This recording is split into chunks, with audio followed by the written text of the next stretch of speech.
There is no need for that, Laura. We are just going out. It'd be nice to find the fire alight when we get back. The servants will all be at church and there'll be no one here to make it up. It can be relit when we return. The room will be so cold, Robert. After all, we do have guests. A little cold won't kill them. You've already been to enough extravagance on their account. The fine hock you ordered, and the vintage brandy. People expect to find such things in a rich man's house, Robert, especially at Christmas. So we are to celebrate our Lord's nativity by swilling vintage brandies. We need not celebrate it by quarrelling over a few sticks of wood. There shall be no quarrel, Laura. Your brother and Miss Effingham are late. They'll be down soon. It is bad enough that they should both be here at all, unwanted as they are. I invited them. But that they cannot be prompt on divine service on Christmas Day itself. Robert, it is meant to be a day of rejoicing. Rejoicing? A day of secret meetings, more likely. Of whispers and assignations. That is why you invited them, Laura. So that they may consort together under my roof. Ah, Kennedy. Just seen Violet's maid. Violet has a chill. She won't be coming to church. Then you had better make haste, Chilton. The rest of us must start at once. Oh, I shan't be coming either. It's the sort of thing I never do. Come, wife.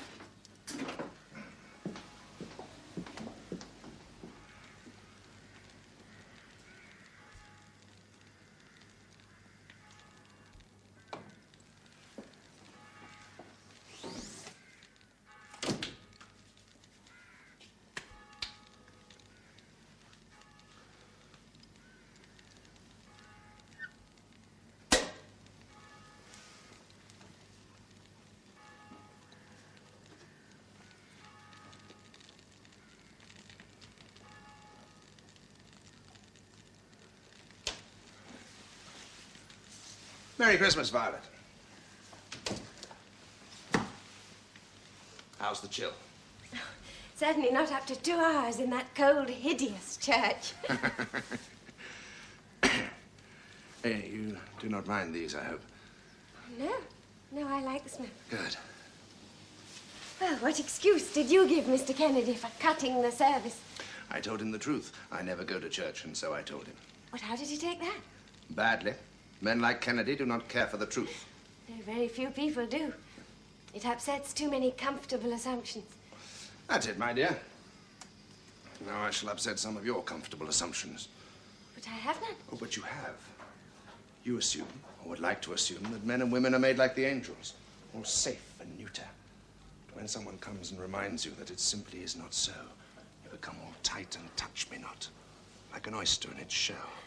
Well, a young woman has to take care of herself. She may find a man to do that. But any man worth calling a man is not made like the angels. Nor should any woman that is worth his care pretend that she is either. And that goes for you, Violet. I simply deprecate violence. No, it is not violence you deprecate, but the truth. And since that's all I ever tell you, you have chosen to deprecate me. Well, it simply won't do, Violet. I love you. And I want you. And you love me. And you want me back. If you didn't, you'd have taken Phineas Finn, who's full of fine words and knows how to conceal his animal nature. Since you ain't taken Finn, you can damn well take me. And let that be an end to it.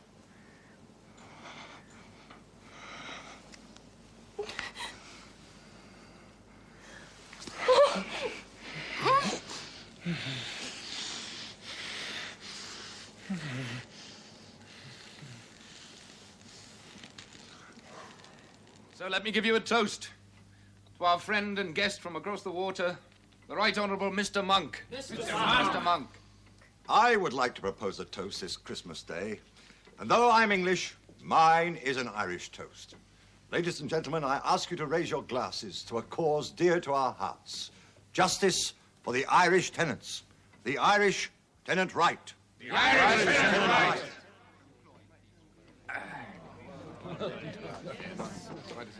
We've come a long way since last we were in Ireland together. Yes, indeed. The government now know that I mean what I say and will not be put off. And the people? The people will listen. The people will be angry. Some will be angry at the injustice we shall expose, and others will be even angrier with us for exposing it. Some of our friends will be angry, I think. All our friends? Or all those on the government benches? Phineas, the music. Yeah, very nice, Mary. But I the wouldn't think... dancing, Phineas. Go and enjoy yourselves. While you can.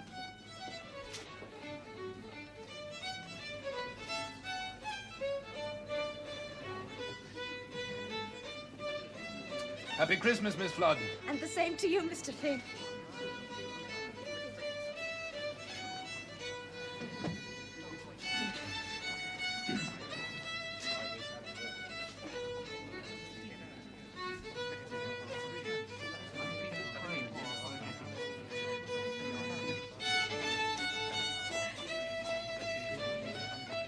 It's nice like this, isn't it, Phineas?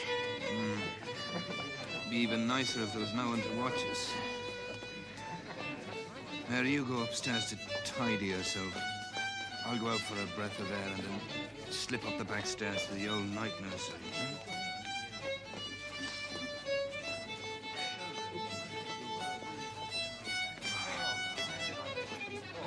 After this dance. So at last it's settled between you and Oswald. I can hardly dare to believe it, Violet. After so long. Tell me, what happened? Well, your brother told me a few home truths. Not for the first time, I should have thought. Oh, no, but this time he illustrated them. Yeah, most colourfully, I thought. And you did not resist. Well, I meant to, but I suppose my chill must have weakened my resistance. Then we must all be very grateful to your chill. Well, Oswald doesn't seem to be all that grateful. Well, he might at least have stayed on here a little longer in honour of our engagement. Oswald always intended to leave on the 26th. And Oswald sticks to his plans, just as he stuck to you. Yes, I must say he has been most constant. Well, I shall go up now. I must write to Oswald and to your father before I sleep. Oh, Father will be so happy for you both.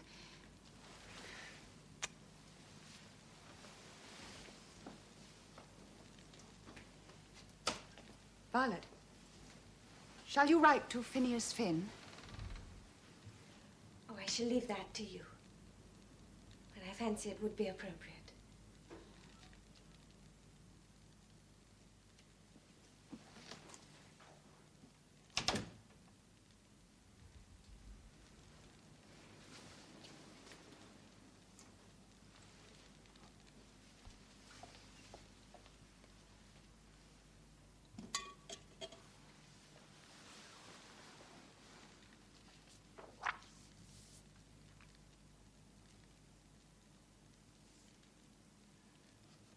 My dear Phineas, I think you should know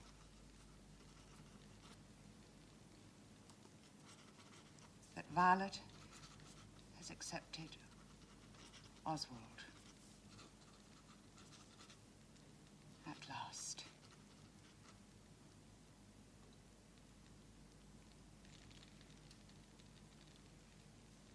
The days go so slowly here without you.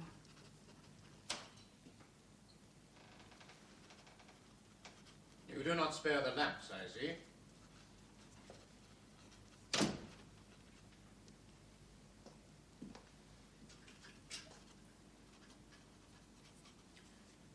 To whom are you writing at this hour? I'm writing to Mr. Finn to tell him of Violet's marriage. Is there any need for such haste? Is there any need to write at all? I think it is due to him. He risked his life for her. So the story of the duel was true. And yet you denied it to me. I don't recollect. You said to me that people will believe anything for a little excitement, thereby implying that the report was false. You are in the cabinet, Robert. I did not wish you to be burdened with embarrassing facts. You mean you did not wish me to stand in that man's way? That man? The man who saved you from being murdered? So you keep reminding me. That man, Robert, is my brother's friend and Violet's friend and my father's friend. He should also be your friend. He most certainly is mine. More than that, he is loved by me very dearly. I will not have you love any man very dearly. You are insulting, Robert. And you, madam, are insolent. Love this man dearly. Write to him secretly in the dead of night. I have made no secret of it. You would have had I not come on you. forbid it, you hear? I forbid you to write a word to Mr. Finn. Violet is within call, Robert. If you touch me, my father and the whole cabinet will hear of it within a day. If I were you, I should retire while I write my letter to Mr. Finn.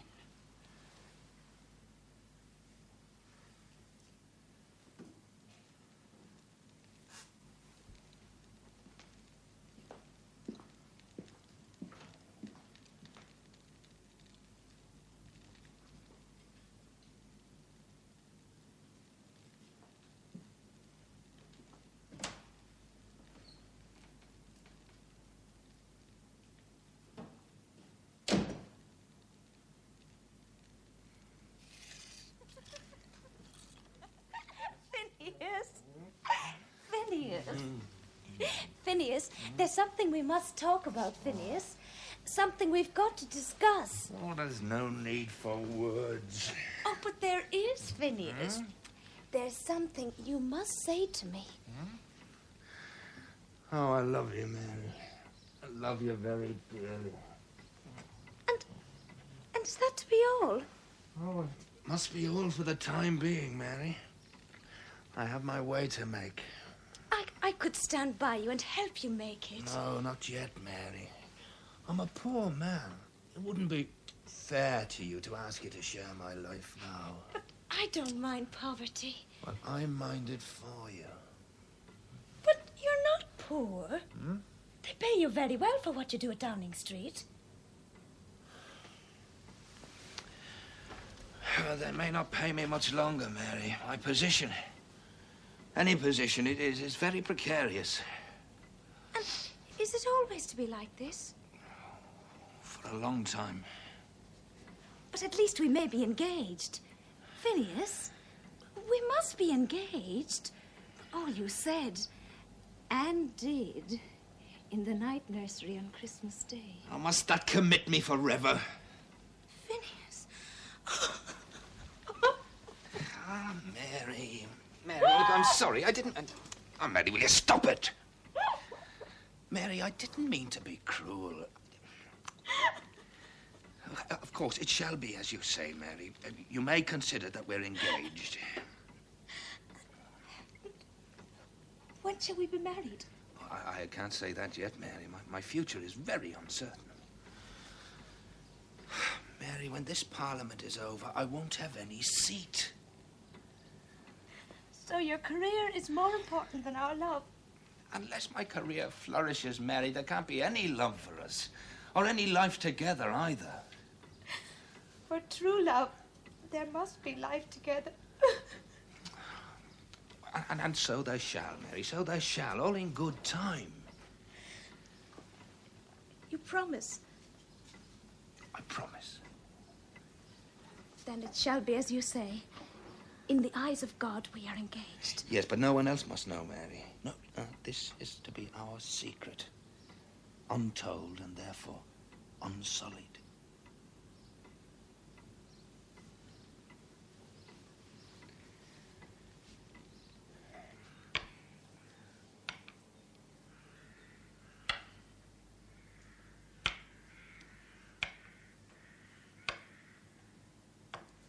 What day shall we be going to London, Robert? I must make arrangements and start putting my things together. To London? Parliament begins again very shortly. We shall want to be there a few days before. Why should you wish to be in London a few days before? Or indeed at all, what is Parliament to you? For one thing, I'm the wife of a minister. Wife. Wife, who hankers to leave home and her wholesome duties there for London. Robert, I am only asking to know your plans. I have none. Yet. You will be going to London for the beginning of the session, and I suppose that you wish me to come with you. In any event, I must come. I must see my father again, Robert. He's old and far from well. I do not think it is only your father you wish to see in London. I have not yet decided, Laura, what is best for you. Whatever you decide, Robert, I shall go to London. You would disobey me. You can't imprison me here. If you forbid me to come to London with you, I shall go by myself. You would be penniless. Where would you go? I shall go to my father's You house. would crawl to him for support. Lord Brentford, I think, is ill able to bear extra expense just now. Oh, my dear Robert, he can still afford to look He had after to me. sell property to find your diary for me. Don't worry, he's not going to ask for it back. He would not get it back. Oh, Robert. At least I can keep the money that is my right, even if I cannot keep the love and duty that are owed to me. You shall have Brentford everything was that is morally owed to you, bound Robert, if pay. you will only use the kindness and confidence that are owed to me. Let me come to London with you. Please, Robert. Please. I am not sure any longer what confidence is owed to you, Laura.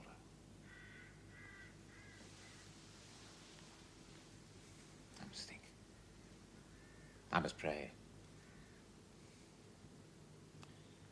As for London, we shall see.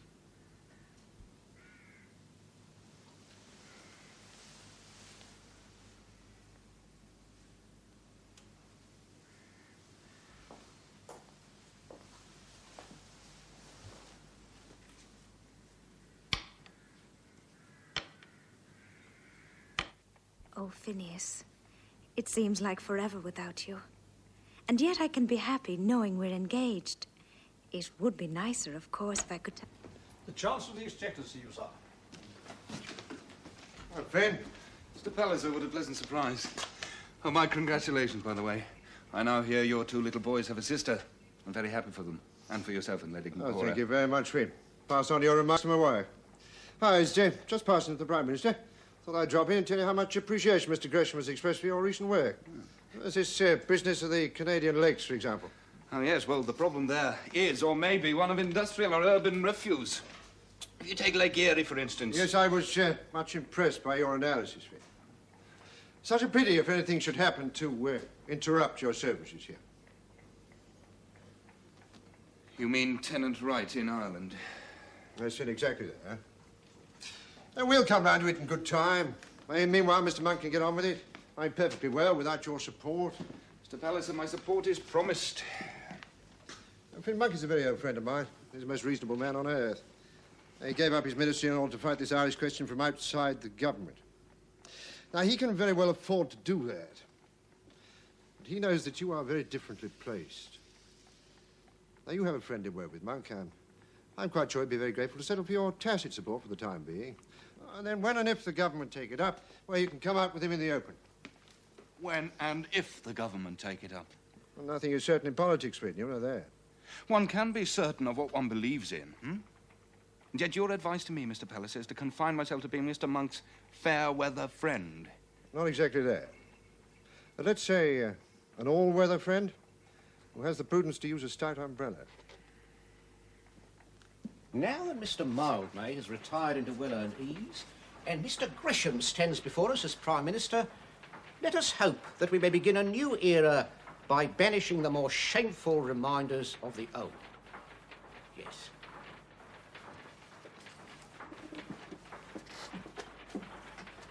And first of all candidates for banishment must surely be... Ah, Mr. Finn.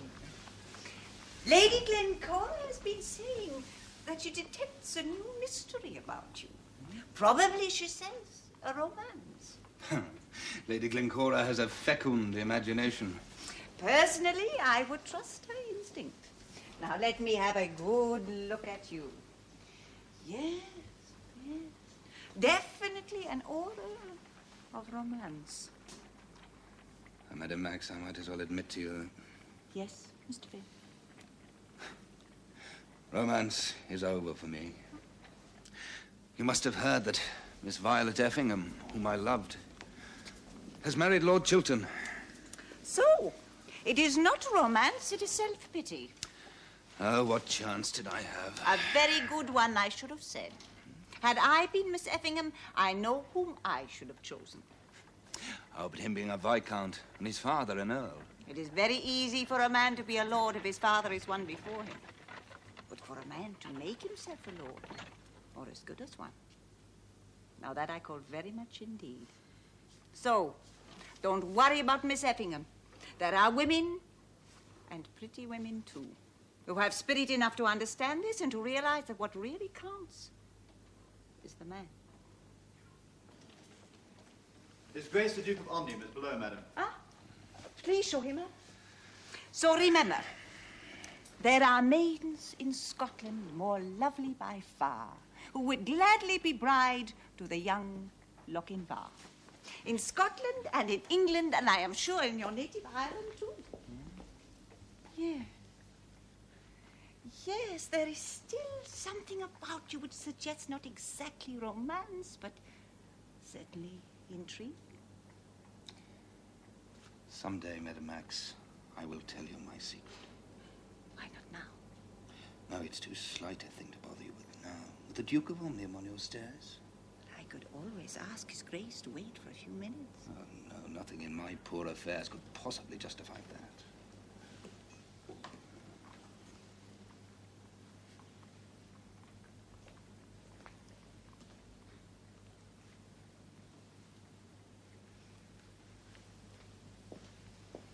Mr. Finn again, Mary. Ah, I was solacing myself, Duke.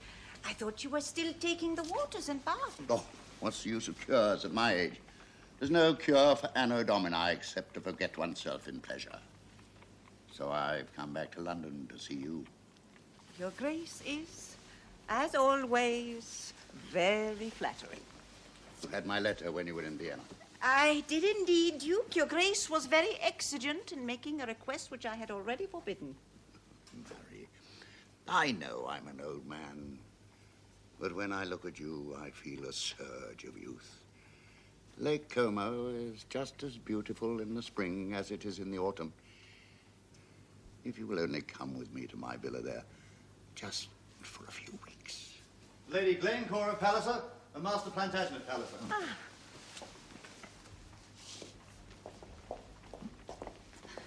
I saw my uncle's carriage downstairs, so I knew you wouldn't mind our coming straight up. Come along. Say hello to great uncle. Well, well. And how is Plantagenet? Oh, he's very busy in the house. Oh, how he loves it. And how he'll miss it when he's Duke in my place. Oh, let's not talk of that. Well, it'll happen someday, and that not before long, I think. But whenever it is, it'll be too soon for Plantagenet. There's not a man in England, Planty, in less of a hurry than your papa. Sometimes I think he'd sooner not have it at all.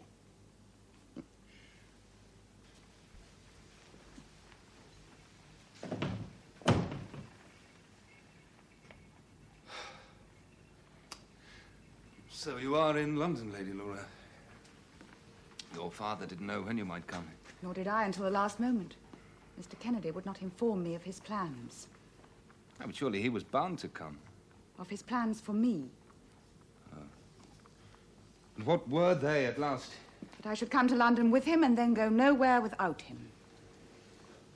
So at this very moment you... I'm playing truant, like a child from school. He cannot be as bad as that. It's far worse, Phineas. He didn't wish to bring me to London for fear of those I might see here.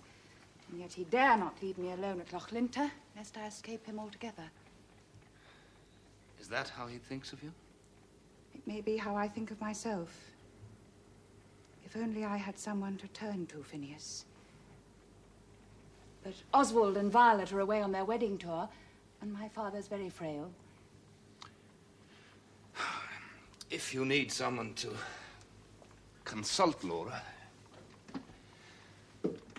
you know you may trust me. I shan't be able to come here again. And you mustn't come to Grosvenor Place. Why not? It would be cold, stiff, horrible. Then tell me what it is you wish of me. Say no word to anyone of this visit, but be ready for a word or a sign when I may send it. Oh, be civil to Mr. Kennedy when you meet him, but never be alone with him. In this matter, my husband is insane. Mary, yesterday I asked you something. You did indeed, Duke. Something to my purpose? Nothing. Fortunately, you were interrupted by your niece and that dear little boy. Mary, A man at my age should be gratified. And so you shall be, Duke.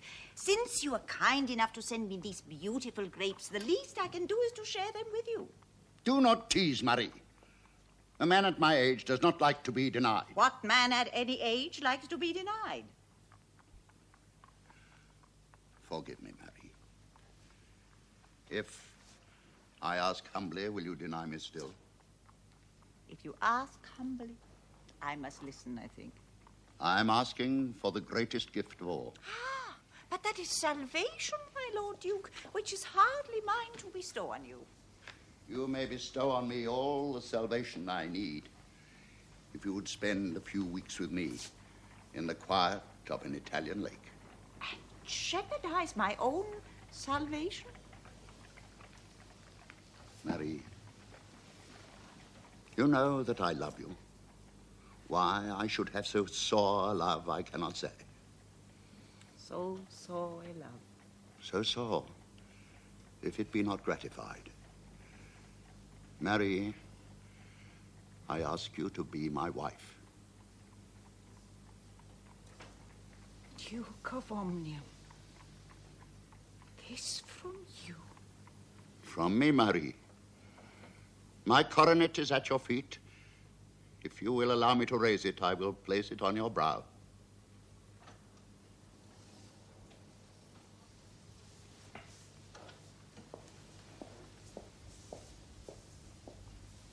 You will give me an answer, Marie. You cannot have thought of this, my lord. I have thought of it much. And your friends? Oh, my dear, I may venture to please myself in this, as in everything else. You will give me an answer, Marie. Not on the spur of the moment. I am so flustered now, I must ask you to leave me.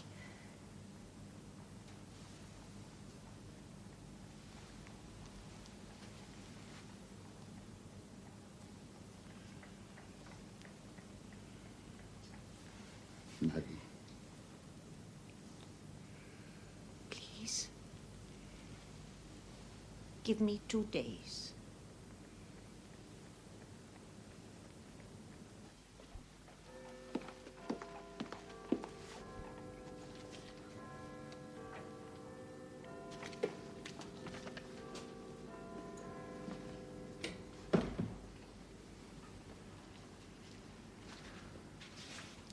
Kennedy, I'm very glad to see you again. What, I wonder, does this session hold in store for us, I understand it holds little good for you, Finn, if you persist in this Irish affair. Oh, I must persist. My word is given. I'm sorry for it, and would wish to hear your own account in full. You will dine with me tonight, Finn, at the Reform Club? Tonight I am engaged. Then tomorrow will serve just as well. I think not, Kennedy. But we have much to discuss, apart from the Irish question. We have been friends, Finn, and I would wish we would continue so. But first, we must come to an understanding on certain matters. Certain matters, Kennedy, I think were better left alone. Yes, indeed. But you choose to tamper with them. I have never wished you any offense, Kennedy, nor do I wish you any now, but if you're going to take that tone, I think we had best stay apart. You are evasive, Finn. You are afraid. You wish me no offense, you say, but you in yourself are an offense. Against God's law and all decency. I think you had better go now. We need not quarrel if we do not meet. How can we not meet? Every day I shall see you in some room or some corridor. And every day I shall be reminded of the threat to my honor and happiness. I am a threat to neither.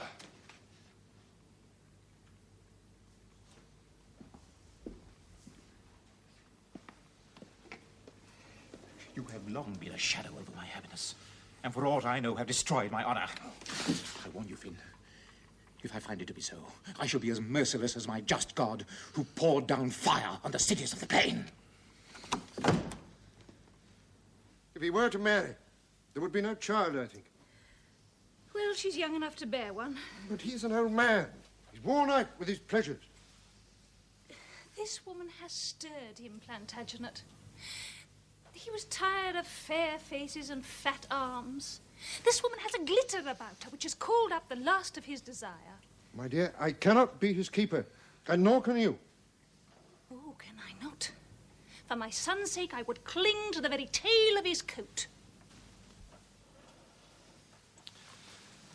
Cora, many women have tried that with my uncle, and he's always had his way.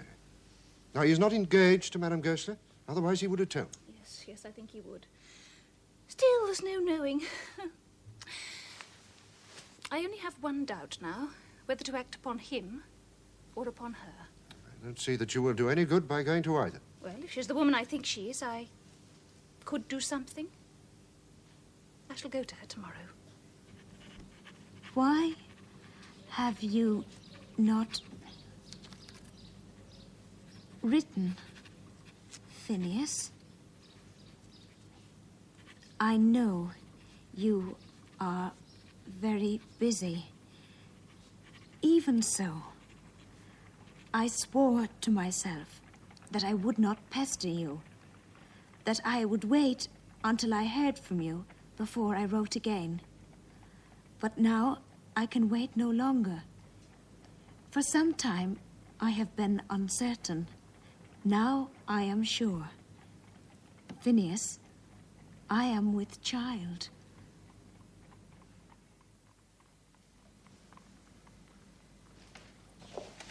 Lady Glencora.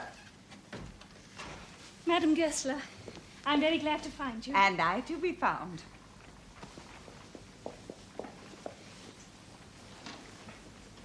My uncle has been with you since I saw you last. He was here yesterday. He comes to you often? Not as often as I would wish, Lady Glencora. The Duke is one of my dearest friends. Then I think, Madame Goesler, that I had better come to my subject at once. What I have to say will be disagreeable, but I assure you I don't mean to offend you. I shall be offended at nothing, Lady Glencora, unless I think you mean to offend No, me. no, I do not. You know my little boy. Ah, yes, yes. The sweetest child. God never gave me anything half so precious as that. He is the Duke of Omnium's heir after my husband. So I understand. Well, for myself, Madame Goesler, I care nothing. I have all the world can give me. For my husband in this matter, I care nothing. His career will not depend on a title. Why all this to me, Lady Glencora? What have I to do with your husband's titles? Much. If it is true that there is an idea of marriage between you and the Duke of Omnium. Huh? Then it is untrue? No, Lady Glencora. It is not untrue. There is an idea of such a marriage. And you are engaged to him? I am not engaged to him. But he has asked you. Lady Glencora, I have promised not to be offended, but do not pry. Then he has asked you. Madame Goesler, if you will tell me that I am mistaken, I will beg your pardon and offer you my most sincere friendship. Lady Glencora, I can tell you no such thing. But what would you gain by this marriage? You have money and position already. A sort of position, yes. Not one such as yours. But you are free. Yes, free. You go where you wish, you do as you please. Too free sometimes. And what would you gain by changing all this simply for a title? To be called cousin to the Queen? And for that, you would rob him of all his friends, degrade him among his peers. Degrade him? Who dare say that I will degrade him? He will exalt me, but I will no whit degrade him. Anyone, Madame Goesler. It is not I that despise you. Well, if I did, would I offer you my hand in friendship? Old man, over 70, carrying the burden of a rank such as his, will degrade himself among his fellows if he marries a young woman without rank, let her be ever so beautiful. A Duke of Omnium, Madame Goesler, may not do as he pleases. I would not willingly injure him in any way. Who wishes to injure a friend? But, Lady Glencora, I must tell you, my mind will not be turned against this marriage half so strongly by any arguments you may use as by those I may adduce for myself. You've made it almost incumbent upon me to marry him now just to prove you are wrong. But you must leave me to settle this matter in my own heart. You must indeed.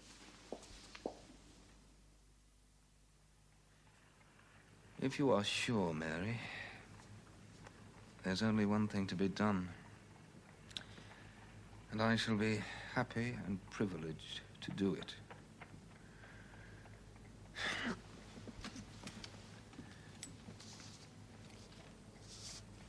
I shall come to Ireland. But, Mary, this cannot be at once. Be assured of this. The moment Parliament rises, I will come to Ireland and make you my own wife. Well, Duke. Your 2 days are gone, I think. I am your friend forever, but I can never be your wife. Mary, I should ask so little. The truth is that I should injure your Grace's honor. And though I should raise myself in name, I would degrade my character.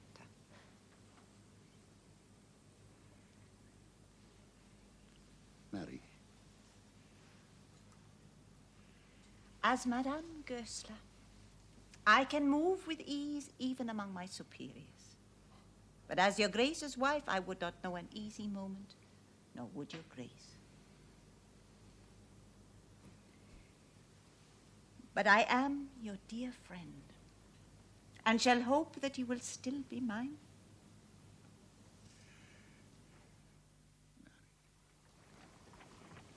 And so, Lady Glencora, I shall never stand in the way of you or your little boy. But there are more women in the world than one. Well, if there arise another, I shall come to you for expert advice.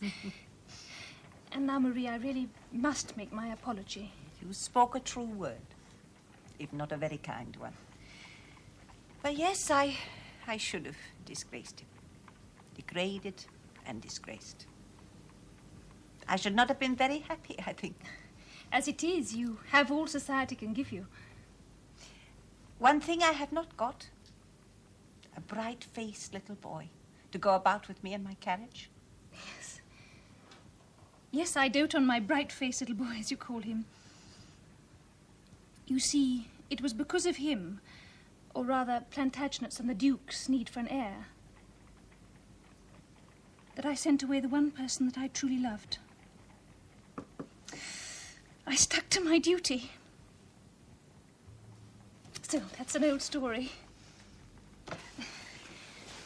You will bring him again to me soon? Oh, of course, that was part of the bargain. I shall hold you to no bargain. I know, and that's why I shall keep it, because I believe you to be a generous, noble woman. But not noble enough for the nobility. Oh, Marie, why bother with nobility when there is youth to be had? I think you refer to Mr. Finn. He and I are close friends, no more. Then it is high time that there was more. He'll be at the garden party on Saturday, and I'm hoping that you...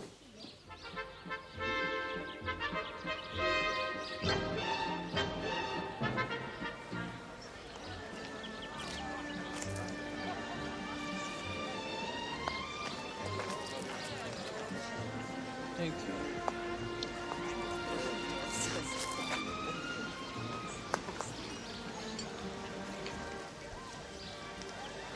Lady Snow. Mr. Robert Kennedy Lord Snow. and Lady Laura Kennedy.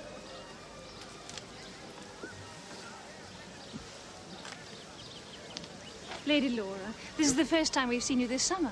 Yes, my wife has been unwell and unable to get about. But she insisted on coming today. Then we are the more honoured. Something very wrong with those two, I think.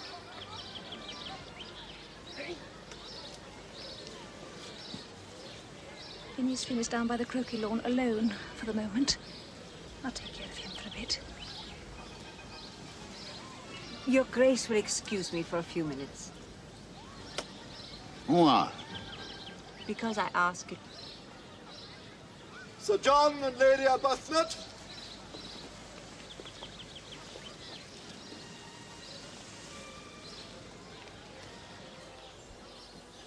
Mr. Finn, are you going to play croquet? No. Pity. I should like to have seen you wielding a mallet. Oh, then I will play if you like. I'm afraid I have to return to the Duke in 5 minutes. Why? Because he will be cross. Well, that won't hurt you. He's only a buckram.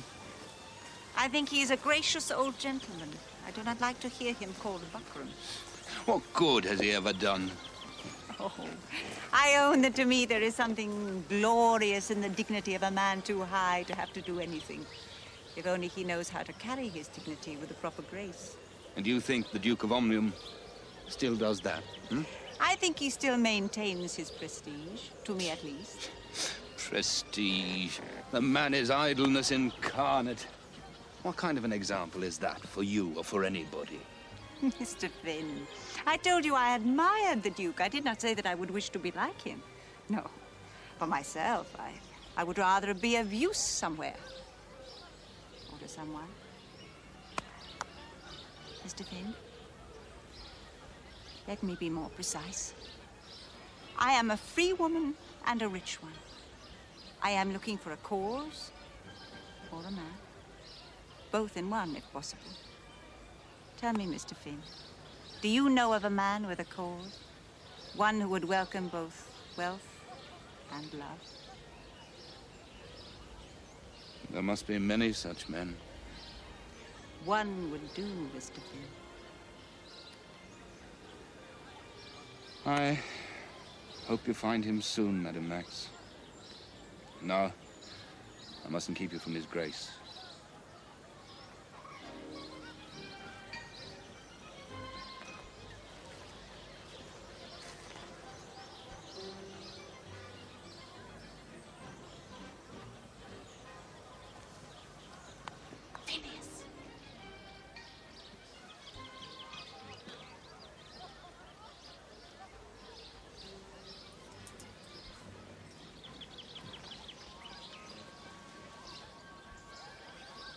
Mr. Finn looks depressed.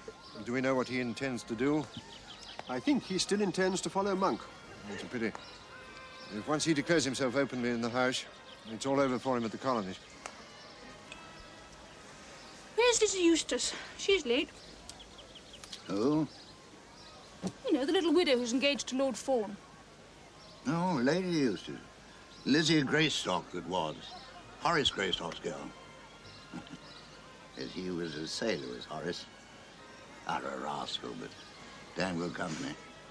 Because I can't imagine any girl of his being engaged to a dummy like Fawn.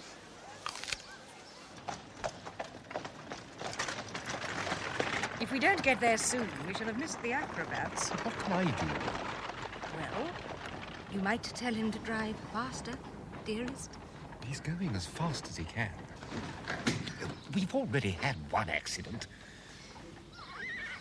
Since your sense of what is proper denied us the pleasure of travelling in my carriage, you might at least have hired one without a wobbly wheel. You talk as if I did it on purpose. Well, at this rate, we'll have died of old age before we get there. A hearse would have been quicker.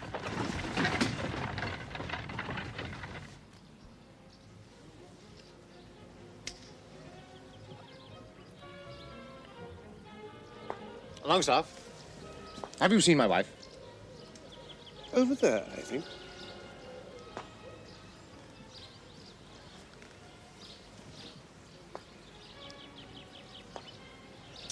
I tell you, Phineas, it's the only way. I must go home from here with my father and never set eyes on Mr. Kennedy again. Does your father know? I've sent him a note. I don't know what to make of it, but it must be so. Kennedy will prevent you. Yes, he'll try, and he may succeed unless you stand by me. He'll use force, Phineas. Go to my father and tell him to be ready at his carriage at 5 o'clock. I'll hide from Mr. Kennedy until just before then. There's to be a show of acrobats at 5 o'clock, which may create some...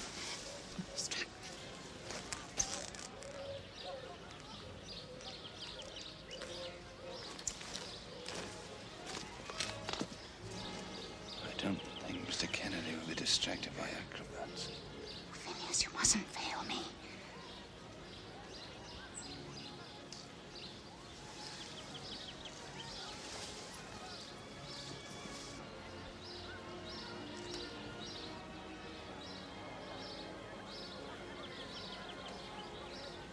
Hello, Finn.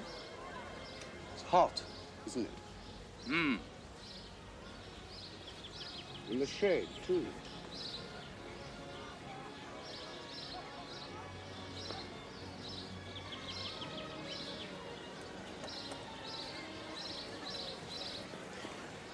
Oh, Mr. Kennedy.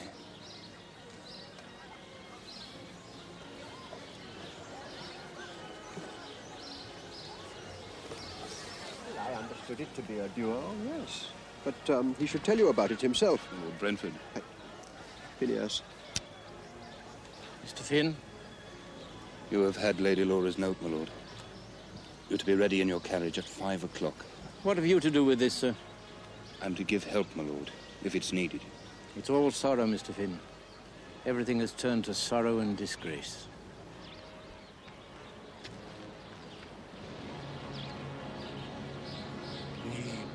The acrobats, my lady. Wake up, Duke. What is it?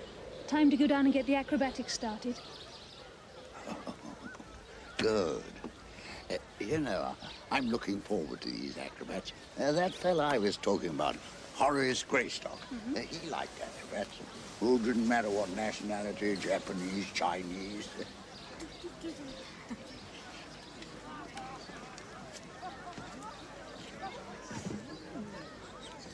Horace used to take me off to circuses whenever he got leave from the fleet. Much better value than the Empire, he used to say. Because the girls used to take him to their caravan and introduce him to all their little sisters. And then... Your Grace, the acrobats are ready. Oh, my God. Lady Eustace. Lady Glencora. Lord Fawn, we've quite given you up. I'm sorry, Lady Glencora. May I introduce Lady Eustace? I'm afraid we had rather an accident. Oh, I know all about you, my lady. Admiral Greystock's gal. Take it from me. Your father was more fun to be with than any man in London. And I'll wager it's the same with you, eh? Oh, Your Grace is so sweet. We're not sweet enough. Eh, Marie? Duke, the acrobats. Yes, well, we mustn't detain His Grace any longer, my dear. It's been a pleasure looking at you, my dear. But I suspect you're well aware of that. Well, then, good afternoon, Your Grace.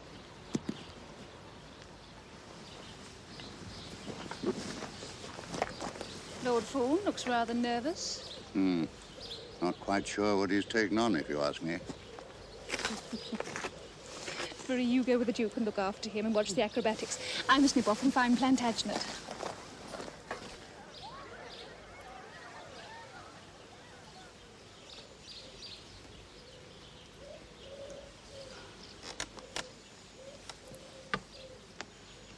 Let them begin. A glass of champagne.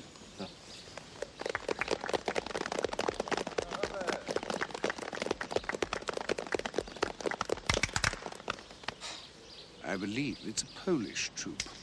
Oh, dear. I'm afraid it's going to be awfully warm for them. Gentlemen?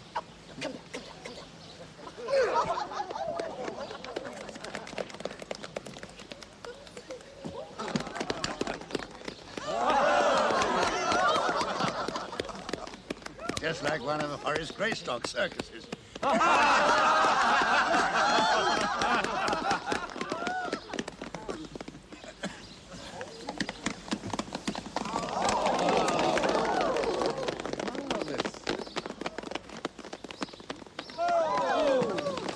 They're very supple, aren't they? I beg your pardon? The acrobats.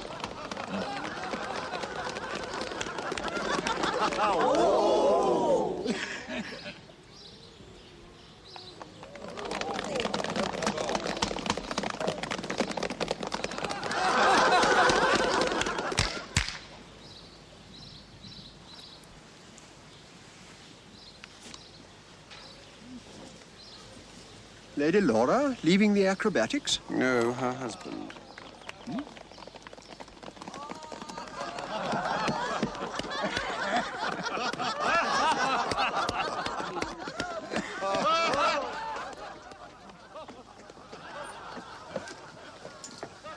Let me pass, sir. I want my wife. Lady Laura wishes to return home with her father. My God, she shall return with me. Let me pass, sir.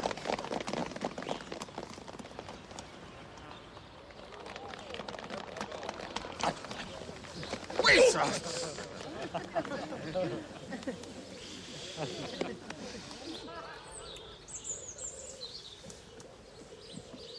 So distressing, sneaking away like a pair of cut purses.